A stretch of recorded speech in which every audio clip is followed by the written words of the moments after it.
안녕하세요. 건강지킴이 닥터 MBC 이영래입니다. 질환에 관한 다양한 궁금증 여러분의 입장에서 꼼꼼하게 짚어드리겠습니다. 심장 박동이 비정상적으로 바뀌는 부정맥 증상은 갑자기 발생할 수 있으며 환자에 따라 다양한 증상을 보이고 심할 경우 소중한 목숨을 잃을 수도 있습니다. 실제로 대한심장학회 보고에 따르면 돌연사의 90%는 부정맥에 의해 발생되며 부정맥 환자는 건강한 사람에 비해 뇌졸중 발병 위험이 5배나 높기 때문에 조기 진단 및 치료가 무엇보다 중요합니다. 그래서 오늘은 원광대학교 병원 순환기내과 고점석 교수와 함께 부정맥에 대해 자세히 알아보겠습니다.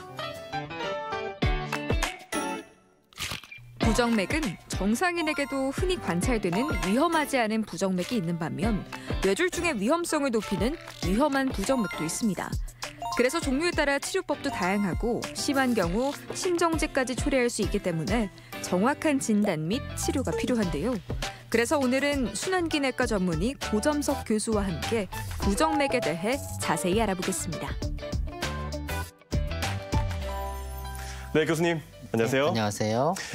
네, 일단 먼저 부정맥은 어떤 질환인지 설명 부탁드릴게요. 네, 우리 사람의 심장 박동은 자기가 의식하지 않아도 규칙적으로 조율이 되거든요. 한 분당 나이에 따라 차이가 지금 60개에서 100개 정도가 정상입니다. 근데 이제 여기 병이 생겨가지고 맥박이 지나치게 빨라진다든가 너무 느려진다든가 또는 이게 규칙적이지 않고 이렇게 막 불규칙해지는 병을 다 합쳐서 저희가 부정맥이라고 이렇게 부릅니다. 아, 그렇군요. 네, 그렇다면 부정맥이 생기는 이유가 무엇일까요? 예, 우리 심장을 보면 이렇게 규칙적으로 박동을 만들기 위해서 심장 전도계라고 해서 전기 조직이 있어요. 근데 이 심장 전도계에 문제가 생기는 경우, 이 문제는 선천적으로 잘못된 전기 조직을 가지고 있는 경우도 있고요. 후천적으로 심장에 병이 들면서 심장 전도계에 문제가 생기는 경우도 있습니다. 이럴 때 이제 부정맥이 생기는 거죠. 네, 그렇군요. 네. 말 그대로 전기 조직이 그 전기죠? 맞습니다. 네네네. 아, 그렇군요. 네, 그렇다면 이 부정맥 질환의 위험 인자들은 어떤 것들이 있을까요? 저희가 일반적으로 선천적으로 전기 조직에 문제가 있어 생기는 경우를 제외하고요. 네.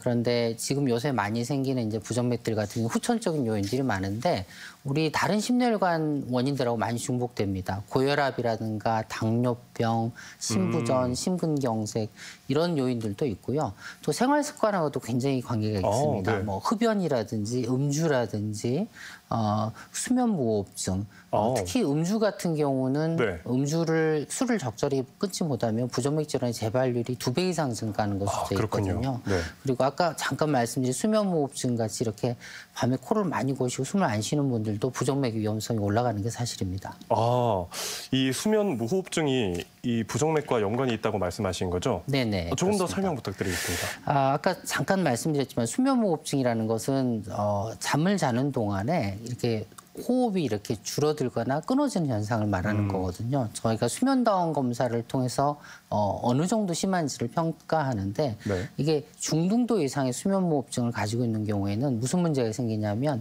저산소증이 생깁니다. 저희가 실제 환자 산소 포화도를 보면 산소 포화도가 떨어지고요. 또 자율신경계가 안 좋은 쪽으로 변화를 하거든요. 그래서 이렇게 심장에 정기적이나 구조적인 문제가 생기게 되고 이런 것들이 이제 부정맥을 일으키는 원인이 되기도 합니다. 그렇군요. 또 유전적인 영향도 말씀해 주셨는데 네네. 조금 더 설명 부탁드릴게요. 이게 모든 부정맥이 유전이 되는 건 아니에요. 이렇게 환자분들께 이제 외래에서 오셨을 때 부정맥 질환이고 이게 선천적인 전기 조직이 이상이 한 겁니다라고 말씀드리면 제일 먼저 걱정하시는 게 자녀들에게 유전이 되지 않는가 이 부분에 대한 걱정을 하시거든요. 근데 사실 이제 유전성 부정맥 같은 경우는 흔하지는 않고요. 돌연사를 유발하는 일부 유전성 부정맥이 있습니다. 그래서 이런 경우에는 요새는 병원에서 이렇게 유전자 검사를 해서 위험성이 어느 정도 되는지 평가를 할 수가 있거든요. 근데 그런 경우는 굉장히 드물다고 말씀드릴 수 있겠습니다. 네, 그나마 다행이네요. 네, 그렇습니다. 네, 그렇다면 이 부정맥 환자의 경우 어떤 증상을 겪게 되나요? 제일 흔하게 느끼시는 게 두근거림이에요. 이게 두근거리는 게 가슴이 두근두근 뛴다고 하시는데 이건 상당히 주관적인 증상이거든요. 우리가 살면서 자기가 숨을 쉬거나 심장 박동을 자기가 인지하지는 않거든요. 이게 자연스러운 상황인데 자기 심장 박동을 인지하기 시작하면 그걸 두근거림으로 표현합니다. 느껴지나요, 그러면? 그렇죠. 그러니까 그런 경우에는 너무 빨라진다든지 불규칙적으로 뛴다든지 맥박이 빠진다든지 이런 것이 두근거림으로 느껴지죠. 근데 이 두근거리는 것 말고도요. 여러 가지 다른 증상이 나타날 나타날 수가 있습니다. 그래서 이 부정맥 질환이 아니라 다른 질환 오인되기도 하는데요. 맥박이 이렇게 느리게 뛰는 부정맥 같은 경우에는 환자분이 현기증, 어지럼증을 호소하시거나 운동할 때 호흡곤란을 호소하시거나 심하면 정신을 잃고 쓰러지시는 경우도 있거든요. 그래서 네. 저희가 응급실에 정신을 잃고 쓰러져서 오셔서 제일 먼저 뇌졸중이라든가 신경학적 원인을 먼저 생각하는데 사실은 이런 실신 같은 경우에는 부정맥과 연관되는 경우가 훨씬 많습니다. 아, 그렇군요. 그리고 이제 좀 더 무서운 것은 뭐냐면 병이 어느 정도 진행될 때까지 증상을 못 느끼는 경우도 많습니다. 아, 네. 아까 말씀드린 그 심방세동 같은 요새 많이 나타나는 부정맥은 심장 기능이 떨어지고 혈전이 생겨서 뇌졸중이 생기기 전까지도 증상을 못 느끼는 경우가 많이 있습니다. 그렇군요. 그렇다면 이 다양한 증상이 있는 것 같은데 특히 조금 더 조심해야 되고 유의해야 될 증상이 있을까요? 제일 사실 환자분들께서 이렇게 괴로움을 겪고 이렇게 무섭게 느낄 수 있는 증상은 두근거림이거든요. 근데 사실 두근거리는 증상 때문에 실제로 심장마비나 실신이 발생하는 경우는 많지는 않습니다. 근데 오히려 더 무서운 건 뭐냐면 아까 말씀드린 두근거리는 것과 동반돼서 환자가 본인이 이게 정신을 깜빡깜빡 잃는 실신 증상이 있다든지 또는 이렇게 활동을 하는데 맥박수가 못 따라서 너무 숨이 차고 이런 경우들이 있어요. 이런 호흡곤란이 있다든지 이런 경우에는 조금 더 주의를 해야 되는 증상이고요. 아까 잠깐 서두에서 말씀하셨지만 네. 우리나라 돌연사 갑자기 심장마비로 돌아가시는 분들 90%가 부정맥과 연관이 돼 있거든요. 특히 이렇게 90%, 네. 자주 실신이 발생하는 경우에 돌연사와 연관될 수 있는 부정맥일 가능성이 있기 때문에 저희가 좀 더 주의가 필요합니다. 네, 그러면 좀 애매할 것 같습니다. 제가 그냥 긴장해서 두근거리는 건지 이것이 부정맥인지 모를 것 같은데 이 자가 진단해 볼 수 있는 방법이 있을까요? 네, 좋은 질문을 해주셨는데요. 사실 두근거린다고 오셨을 때 대부분은 부정맥 증상이 아니고 긴장이라든지 흥분이라든지 다른 신체적 감정적 기복 때문에 생기는 경우 훨씬 많거든요. 그런데 부정맥인지 여부를 확인하려면 자기 맥박을 확인하는 것이 제일 정확합니다. 그래서 우리가 맥박을 잘 만질 수 있는 부분이 손목이라든지 목에 있는 경동맥들이거든요. 여기를 이제 두근거릴 때 만져보시고 이게 정상적인 박당으로 이렇게 뛰는지 아니면 막 빨리 뛰거나 맥박이 끊어진 느낌이 든다, 빠지는 느낌이 드는지 이걸 보시면 상당히 저희가 외래에서 환자분한테 여쭤봤을 때 좀 더 정확하게 접근할 수가 있고요. 요새 스마트워치 혹시 차고 계실까요? 스마트워치에 저는 이제 주변에서 많이 차죠. 네. 뭐 S사도 있고 A사도 네네. 사과사도 있고 네네네. 그러는데 보면 스마트워치 요새는 심전도 기능들이 탑재되어 있는 것들이 있습니다. 네. 그래서 실제 저희 외래 환자분 중에서 그런 사례가 있으세요. 이게 검사를 병원에서 계속해서 안 나오는데 그때 아직 우리 스마트워치가 우리나라에 승인되기 전이었는데 미국에서 사가지고 오셔가지고 네. 본인이 측정해가지고 오신 적도 있어요. 근데 거기가 부정맥 기록이 된 사례가 있었거든요. 물론 이제 조금 우리 환자분들이나 일반 시민들이 너무 이제 거기 민감하실 필요는 없는 게 스마트워치에서 알고리즘에서 인공지능 알고리즘 부정맥이라고 진단을 하는 경우들인데 실제는 맞지 않는 경우들도 굉장히 많이 있습니다. 그래서 그런 것들이 다 기록이 돼 있으면 물론 전문의하고 상담을 하셔서 확인을 해야 되는 부분이 있습니다. 네, 그렇다면 이 병원에서는 부정맥을 진단하기 위해서 어떤 검사를 진행하나요? 가장 표준적인 검사가 심전도 검사입니다. 심전도 검사를 체표 심전도라 그래서 아마 많이 보셨을 거예요. 가슴에랑 팔에 전극을 붙여가지고 네. 심장 전기 신호를 기록하는 거거든요. 이게 가장 정확한 검사입니다. 근데 문제는 뭐냐면 환자분께서 병원에 가서 검사할 시점에는 이미 증상이 멈춘 경우들이 많거든요. 그래서 그렇군요. 그런 경우에는 이제 발작적인 부정맥인 경우죠. 그런 경우에는 저희가 좀 더 길게 맥박을 연속적으로 기록하는 검사가 필요하거든요. 제일 많이 하는 게 24시간 활동 심전도 붙이고 기계를 차고 24시간 동안 활동하시고 병원에서 그 기계를 다시 분석하는 방법입니다. 그런데 이제 일주일 하루로는 충분치 않아서 일주일, 2주일 요새는 길게 이렇게 맥박을 기록하는 방법들이 있고요. 좀 더 간단한 패치 심전도라 그래서 반창고 같이 생긴 조그마한 장치가 있습니다. 네. 그걸 가슴에 부착을 하면 연속적으로 일주, 2주 동안 맥박이 기록이 되기 때문에 그런 검사들을 통해서 저희가 부정맥을 진단하는 데 많이 도움을 받을 수가 있습니다. 그렇군요. 그렇다면 이 부정맥 질환을 방치할 경우 어떤 문제점들이 발생할까요? 그냥 두근거리는 걸로 끝나는 경우도 있는데요. 근데 물론 이제 두근거림 자체도 일상생활에 굉장히 큰 지장을 초래하고 굉장히 힘든 상황을 많이 만들어내죠. 그런데 문제는 부정맥 질환이 계속 반복해서 있는데 이거를 적절하게 검사나 치료를 하지 않고 놔두게 되면 심장 기능이 떨어지는 심부전이 오는 경우도 있고요. 네. 심장에 혈전이 생겨서 뇌혈관 질환, 뇌졸중이 오는 경우도 있고 아까 말씀드린 실신이 반복되는데 그걸 방치하고 있다가 실제로 돌연사가 발생하는 경우도 있습니다. 그래서 일단 의심이 되면 좀 적극적으로 저희가 검사를 해보는 게 원칙이라고 할 수 있겠습니다. 그렇군요. 이 부정맥 때문에 뇌졸중이 발생할 수 있다는 네. 얘기에 정말 저도 네네. 놀랐는데 혹시 이 뇌졸중이 발생하는 원인이 무엇일까요? 네, 먼저 이 심방세동이라는 질환에 대해서 먼저 부정맥에 대해서 좀 말씀드려야 될 것 같은데 왜 심방세동을 말씀드리냐면 우리나라에서 지금 가장 많이 빠르게 증가하고 있는 질환입니다.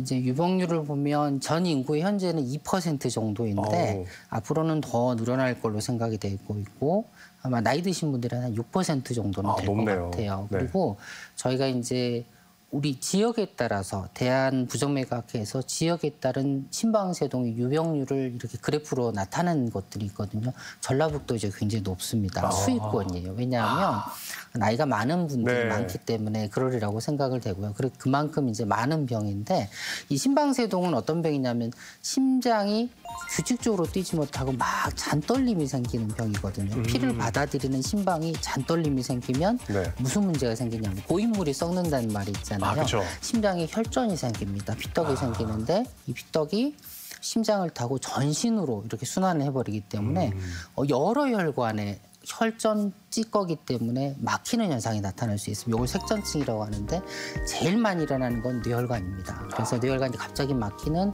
뇌졸중이 발생할 수 있기 때문에 굉장히 위험한 병이라고 할 수 있겠습니다. 그렇군요. 네. 그렇다면 이 심방세동이 있는 경우 뇌졸중에 대한 대비가 미리 필요할 것 같은데 네, 그렇습니다. 실제로 우리나라에서는 좀 더 네. 자세히 네. 이런 환자들이 얼마나 많을까요? 아까 말씀드린 대로 지금은 이제 전 인구의 한 2% 정도인데 네. 우리나라의 미래를 보려면 일본이나 미국 같은 이제 조금 더 고령화되고 네. 뭐 이게 생활 습관이 좀 이렇게 진행된 선진국적 생활 습관을 가진 나라들을 보면 되는데 계속 올라가고 있습니다. 그렇군요. 그래서 그리고 이제 문제는 뭐냐면 그 중에서도 뇌졸중 위험성이 큰 나이가 많고 혈압이나 당뇨가 있는 분들 비율이 계속 늘어나고 있다는 겁니다. 그래서 앞으로는 굉장히 많은 환자들이 저희가 이 심방세동과 연관된 뇌졸중이 발생할 위험성이 있다. 저희가 이렇게 예측을 하고 있습니다. 그렇군요. 또 이것도 개인적으로 궁금한데 한번 제가 아는 친구들과 임상 실험을 하러 간 적이 있었습니다. 심장 박동수 관련해서. 근데 네. 거기서 발견이 됐어요. 한 네, 친구가 부정맥이. 네, 맞습니다. 네. 좀 미리 예방할 필요가 있을까요? 부정맥이 우연히 발견된 경우들이 있습니다. 그러니까 예를 들면 무증 증상이 없는데 건강검진 심전도에서 발견이 된다든지 아까 말씀드린 이 맥박을 요새 측정하는 장치들이 굉장히 많이 있지 않습니까? 네. 혈압계에도 맥박 측정 기능이 있고요. 또 제 환자분 중에서는 한의원에서 이렇게 진맥을 하시다가 네. 오시는 분도 있어요. 항상 한의사 네. 선생님들이 맥박을 만지시잖아요. 그래서 거기서 발견된 경우들인데 그거는 부정맥이 어떤 부정맥이냐에 따라 다릅니다. 그래서 위험도가 높지 않은 대부분의 경우에 해당합니다. 조기박동 같은 경우는 그냥 두고 봐도 됩니다. 근데 네. 아까 말씀드린 심방세동이라든지 다른 뭐 맥박이 빠지는 섬액이라든지 이런 것들은 정밀한 검사를 통해서 저희가 발견해야 되는 부분이 있습니다. 네, 알겠습니다. 네. 그럼 다시 뇌졸중 관련해서 돌아오자면 이 심방세동에 의한 뇌졸중을 예방할 수 있는 방법도 있을까요? 예. 제일 아까 말씀드린 대로 중요한 뇌졸중의 원인은 심장 때문에 심장 안에 생기는 혈전입니다. 그래서 이 혈전을 예방하기 위한 전문적인 약제를 써야 되는데 그것을 저희가 항응고제라고 부릅니다. 우리 일반적인 아스피린 이런 약은 좀 달라요. 그거는 이제 혈소판을 억제하는 항혈소판제고 항응고제는 심장에 혈전이 생기지 않도록 특별히 이렇게 디자인된 약물입니다. 지금 요새 쓰는 약물들 같은 경우는 굉장히 예측 가능한 저희가 용량 대비 효과를 저희가 예측을 할 수가 있거든요. 그래서 상당히 안정적으로 약을 쓸 수가 있어요. 근데 모든 사람들한테 이렇게 항응고제가 필요한 게 아니고요. 아까 말씀드린 대로 심방세동이 있는 사람 중에서 뇌졸중의 위험성이 높은 사람들한테 높은 약을 사람들만. 처방을 하는데 네. 아까 그게 고혈압, 당뇨, 심부전, 혈관 질환, 나이가 65세 이상이면 위험합니다. 이런 것들을 다 감안해서 저희가 약을 처방하는데 실제 저희 나라 환자분들 보면 거의 80% 이상이 항우고 치료를 받으셔야 되는 분들이 많기 때문에 그렇군요. 상당히 좀 주의가 필요한 상황이 되겠습니다. 네, 그렇다면 추가로 이 약물을 복용할 때 좀 더 주의해야 될 점이 있을까요? 항응고제는 혈전이 안 생기게 하는 약이거든요. 거꾸로 말하면 우리가 자연적으로 일어나야 되는 우리 지혈 과정에는 방해가 되는 부분이 있습니다. 그래서 제일 많이 이제 저희가 주의해야 되는 게 이빨을 뽑으실 수도 있고 어디 가서 수술을 하실 수도 있고 이럴 때는 미리 이제 처방받으신 선생님과 얘기해서 약을 뭐 길게 안 끊어도 되거든요. 하루나 이틀 정도 끊기 때문에 미리 상의를 하셔야 돼요. 제가 기억하는 환자 한 분은 약을 상의 없이 안 끊고 쌍꺼풀 수술을 하신 분이 있어요. 아이고. 그래서 일주일 이상 눈이 이렇게 돼가지고 입원하신 분도 있습니다. 그래서 항상 그러니까 제일 정확하고 제일 좋은 방법은 본인이 드시는 약 처방 전 이렇게 뭐 핸드폰 이미지가 됐든지 종이가 됐든지 보관하고 계시다가 그런 치료가 필요한 경우에는 약을 보여주시는 게 제일 좋은 방법입니다. 그렇군요. 확실히 처방전을 제대로 맞습니다. 확인하는 게 중요하겠네요. 그렇습니다. 네, 알겠습니다. 그렇다면 이 부정맥 질환의 근본적인 치료 방법에 대해서 얘기해 보겠습니다. 치료 방법이 일단 있나요?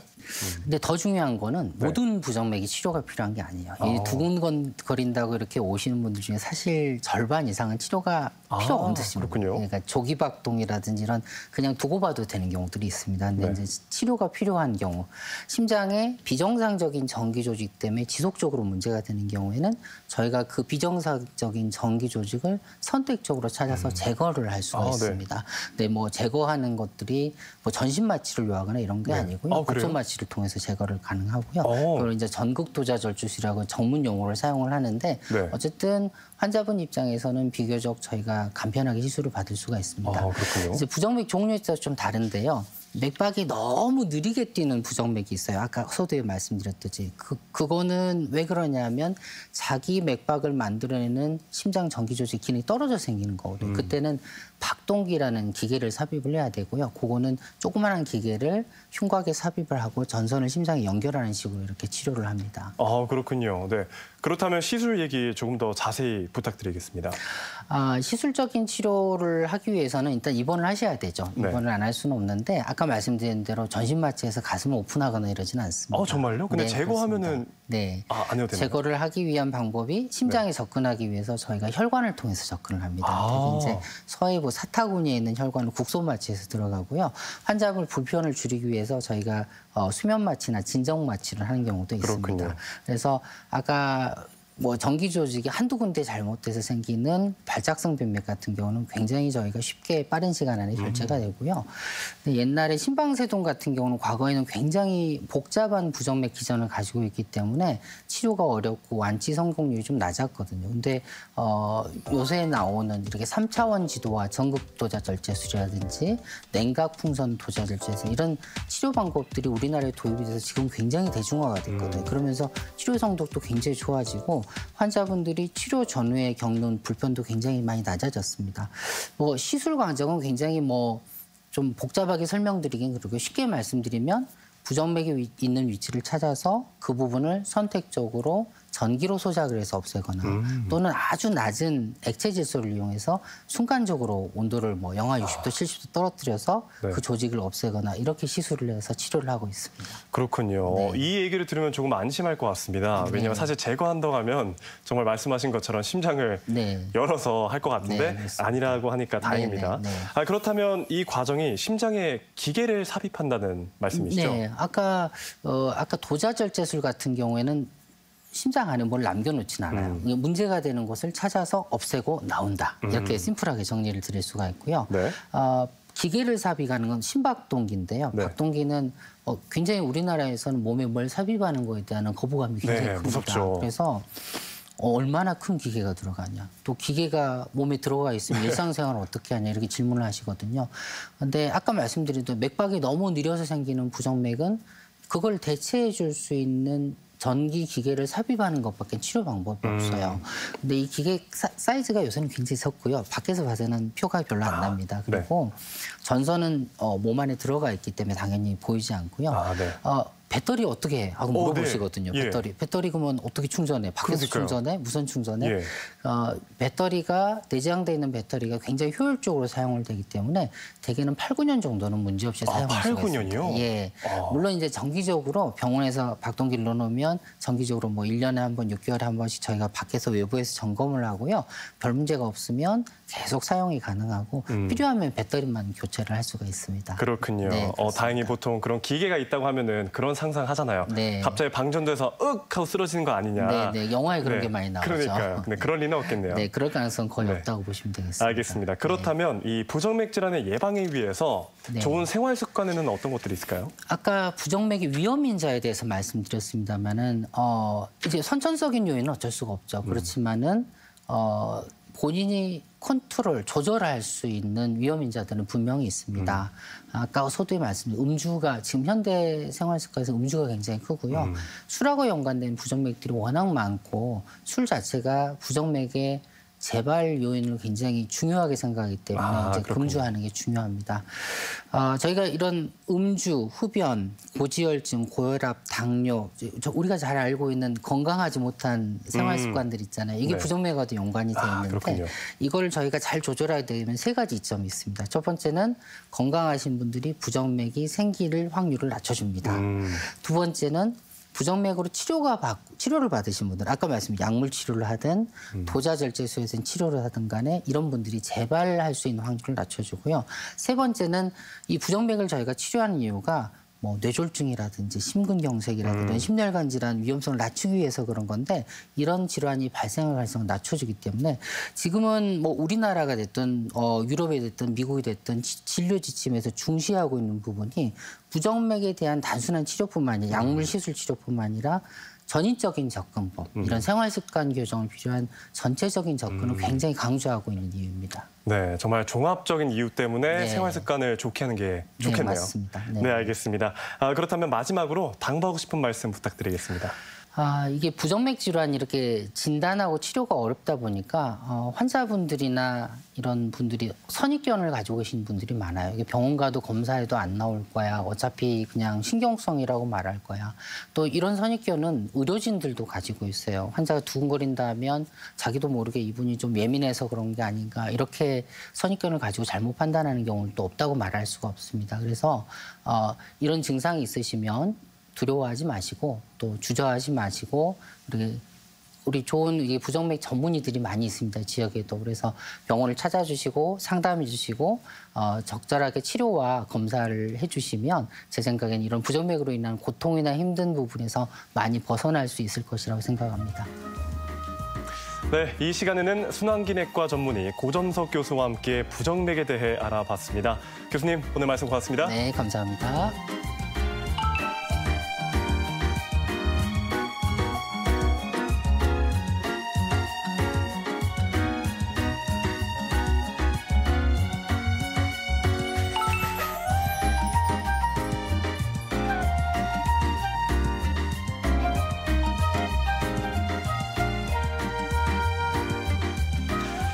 겨울철에는 면역력 유지와 균형 잡힌 식단으로 건강 관리하는 것이 무엇보다 중요합니다. 그렇다면 면역력 향상에 도움을 주는 식품에는 어떤 게 있을까요?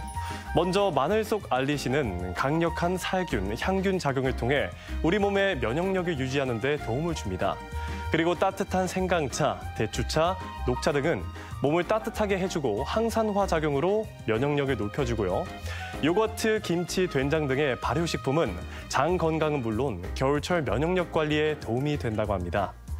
그리고 이 밖에 건강과 관련해 궁금증이 있다면 전주 MBC 홈페이지에 질문 남겨주시기 바랍니다. 닥터 MBC가 여러분의 궁금증을 풀어드리겠습니다.